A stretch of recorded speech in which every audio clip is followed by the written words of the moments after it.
अत्याधुनिक अस्पताल के अनुभवी डॉक्टर अब आपके शहर रतनगढ़ में। रतनगढ़ के चूरू बस स्टैंड के पास स्थित सुमंगल हॉस्पिटल में सभी प्रकार की आपातकालीन सेवाओं के साथ साथ अनुभवी डॉक्टरों द्वारा ओपीडी व आईपीडी चिकित्सा 24x7, आपातकाली उपचार सहित सभी प्रकार के ऑपरेशन, आयुर्वेदिक तरीके से ऑपरेशन व उपचार सहित पंचकर्म की सुविधा उपलब्ध है।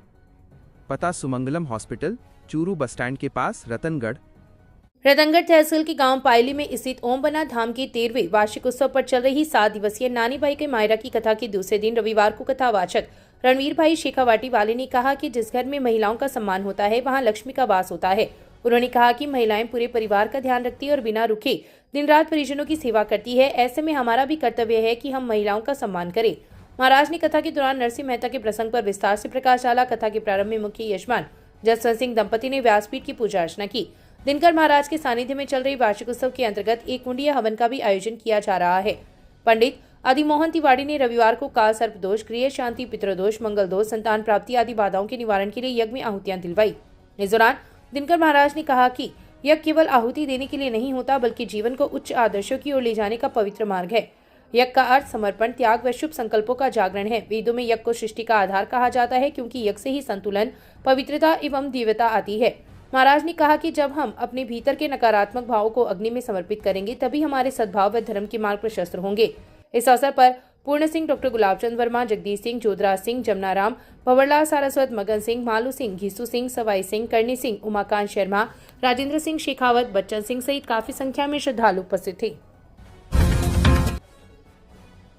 जिला सॉफ्ट टेनिस संघ चूरू एवं भारत सरकार द्वारा चलाए गए अस्मिता महिला खेलो इंडिया सॉफ्ट टेनिस लीग का आयोजन रविवार को सालासर सड़क मार्ग पर केपीएस स्कूल के खेल मैदान पर शुरू हुआ।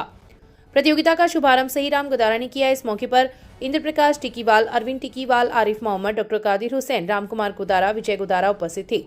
जिला सॉफ्ट टेनिस संघ की आरिफ खान ने बताया कि प्रतियोगिता में बीकानेर संभाग की 155 महिला खिलाड़ी उपस्थित हुई जिन्होंने अपनी खेल प्रतिभा दिखाई। इन खिलाड़ियों में से सीनियर, जूनियर एवं सब जूनियर वर्ग की टीमों के लिए 24 खिलाड़ियों का चयन किया गया है। अब इन खिलाड़ियों की दूसरे राउंड की प्रतियोगिता 30 नवंबर को जयपुर में होगी और उसके बाद प्रदेश की टीम का गठन होगा। प्रत्येक टीम में 8-8 खिलाड़ी शामिल होंगे। इन खिलाड़ियों को टी शर्ट एवं सर्टिफिकेट संघ की तरफ से प्रदान किए गए। आरिफ मोहम्मद ने बताया कि इस प्रतियोगिता के चयनित खिलाड़ी जनवरी माह में छत्तीसगढ़ के रायपुर में राष्ट्रीय प्रतियोगिता में भाग लेंगे।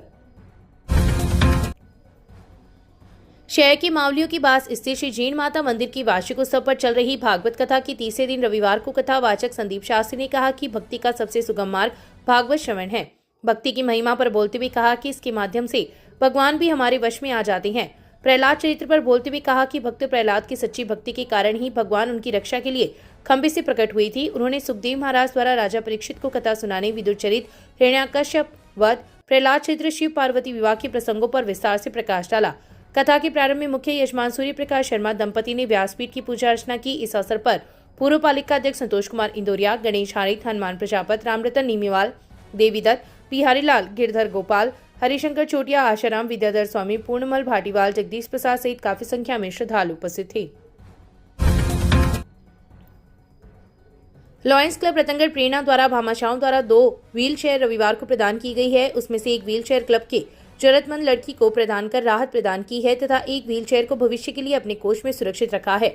इस मौके पर क्लब के ओम प्रकाश चौहान, जितेंद्र बुबना, सुनील छोटिया, संदीप कंदोई, साबिर अली नजमी, रितेश लूंडिया, हिमांशु जालान, जयकांत दीवाल, वीरेंद्र बुनकर सहित कई लोग उपस्थित थे। रतनगढ़ के सदाशहर जाने वाली पुरानी मीटर गेज की लाइन की जमीन पर उगी झाड़ियां लोगों के लिए परेशानी का सबब बनी हुई है। पुराने समय में रतनगढ़ से सदाशहर जाने वाली ट्रेन मीटर गेज लाइन से होकर गुजरती थी और यह लाइन शहर के बीच से निकली हुई थी, लेकिन वर्तमान में उक्त लाइन को अन्यत्र स्थानांतरित कर दिया गया है और पुरानी मीटर गेज लाइन को रेलवे से उखाड़ भी दिया है। लेकिन उक्त जमीन रेलवे विभाग के अधिकार क्षेत्र में है। शहर की पुलिया संख्या 1 से शुरू होकर किसी जमाने में रतनगढ़ वेस्ट जंक्शन तक की तरफ यह जमीन खाली पड़ी है और इस जमीन पर भारी मात्रा में कंटीली झाड़ियां उगी हुई है। अब यह क्षेत्र आबादी के बीच में आ जाने से इन झाड़ियों की वजह से मच्छर व गंदगी फैल रही है, जिससे इस जमीन के आसपास रहने वाले लोगों को काफी परेशानी का सामना करना पड़ता है। लेकिन ना तो रेलवे प्रशासन इस जगह की सफाई करवाता है और ना ही नगरपालिका प्रशासन को करने देता है। गत दिनों पार्षद नंदकिशोर भार्गव ने प्रयास करके अपने वार्ड की सीमा में आने वाली रेलवे लाइन की जमीन की स्वीकृति लेकर सफाई करवाई थी, लेकिन वर्तमान में पुलिया संख्या 2 से लेकर पुलिया संख्या 4 से कुछ आगे तक कंटीली झाड़ियां जो की त्यों है। आसपास के लोगों ने बताया कि इस जमीन पर उगे बबूल अगर कोई व्यक्ति काटना भी चाहता है तो रेल प्रशासन के लोग यहां पहुंच जाते हैं और उन्हें काटने नहीं देते। वहीं पालिका आयुक्त डॉक्टर सहदेव चारण ने बताया कि रेलवे प्रशासन लिखित में अनुमति दे तो उक्त जमीन की पूर्ण रूप से सफाई करवा दी जाएगी। वहीं रेलवे के अधिकारियों का यह कहना है कि अगर लिखित में पालिका से पत्र मिलता है तो उसी उच्च अधिकारियों को भेजकर दिशा निर्देश प्राप्त कर सकते हैं। विभागों की पेचीदगियां भले ही कुछ भी हो, लेकिन इन कंटीली झाड़ियों की वजह से उक्त स्थान पर गंदगी फैली हुई है और लोगों को काफी परेशानी का सामना करना पड़ रहा है।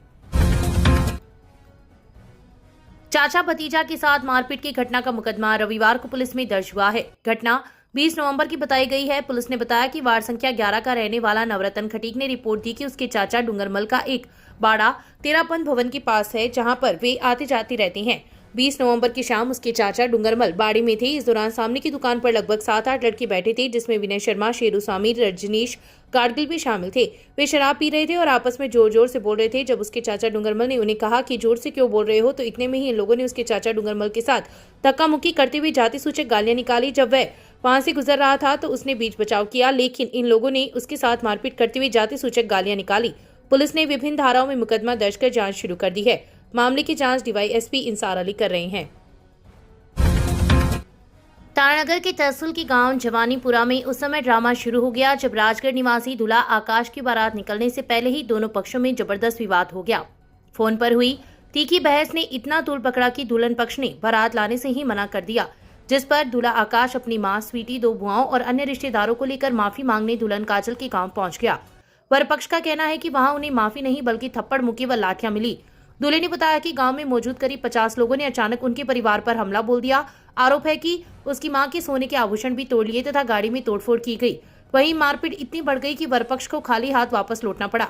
आक्रोशित आकाश और उसके परिजन तारानगर थाने पहुंचे, लेकिन उनका कहना है कि शिकायत करने के बावजूद तारानगर पुलिस मामला दर्ज नहीं कर रही, न ही मेडिकल जांच करवा रही है।